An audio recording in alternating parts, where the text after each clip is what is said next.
नमस्कार मित्रों, स्वागत है आपका न्यूज़ 24 प्राइम के टॉक शो अश्वनी सीज में।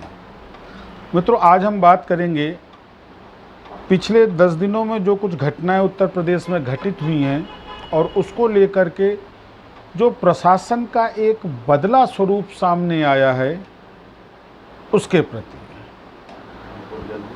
हाथरस का मामला हो या लखनऊ का मामला हो या बुलंदशहर का मामला हो, प्रशासन जिस तरीके से निरंकुश हो रहा है, खास करके इस बार भाजपा सरकार में उत्तर प्रदेश की जनता को एक अपेक्षा थी, एक आशा थी कि योगी जी के राज में कम से कम प्रशासनिक अराजकता नहीं व्याप्त होगी, पुलिस अराजकता नहीं व्याप्त होगी। लेकिन इसके बिल्कुल इतर जिस तरीके से हाथरस में प्रशासन का रवैया सामने आया है और वो भी बलात्कार जैसे गंभीर और बड़े संवेदनशील मुद्दे पर, वो निसंदेह कहीं ना कहीं शर्मनाक भी है और चिंतनीय भी है। हालांकि प्रदेश सरकार ये दावा कर रही है कि उन्होंने कठोर कार्रवाई करते हुए एसपी को सस्पेंड किया, सीओ को सस्पेंड किया, 3-4 अन्य पुलिस वालों को सस्पेंड किया। परंतु प्रश्न ये उठता है कि जब एक सुर में डीएम की अक्षमता की बात हो रही है, डीएम द्वारा पीड़ित परिवार पर दबाव बनाने की बात हो रही है, कुछ ऐसे ऑडियो भी वायरल हो रहे हैं, इतने संवेदनशील मुद्दे पर भाजपा के विधायक द्वारा जाति विशेष की एक बैठक आहूत कर एक अप्रत्यक्ष धमकी भरा माहौल की बात की जा रही है और प्रशासन शांत है, ये निसंदेह कहीं ना कहीं बहुत गंभीर है। और ये द्योतक है इस बात का कि प्रदेश में संवैधानिक न्याय व्यवस्था कहीं ना कहीं जर्जर हो रही है। सवाल एक और है कि जिस तरीके का व्यवहार स्थानीय प्रशासन ने, इस बात को तो डीजीपी ने भी स्वीकारा, अपर प्रमुख सचिव ने भी स्वीकारा कि प्रशासनिक व्यवस्था में कहीं ना कहीं खामी रही, जिसका फ़ायदा विपक्षी दल उठाना चाहते हैं।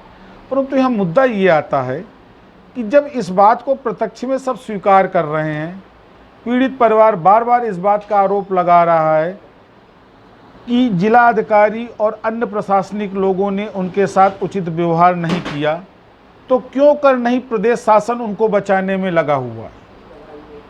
क्यों प्रदेश शासन उनके विरुद्ध कार्रवाई नहीं कर रहा है? साथियों, बड़ा गंभीर विषय है और ये इसलिए भी गंभीर है कि लोकतंत्र के 4 स्तंभों में एक प्रमुख स्तंभ कार्यपालिका का भी आता है, विधायिका का भी आता है, और विधायिका से जो विधेयक और नियम कानून बन करके कार्यपालिका द्वारा उनको क्रियान्वित किया जाता है, अगर ये अपने संवैधानिक दायित्वों से अगर ये मुड़े पलटे, उनके कर्तव्यों का निर्वहन ना इन्होंने भली भांति किया, तो निसंदेह एक ये ज़्यादा गंभीर विषय होगा।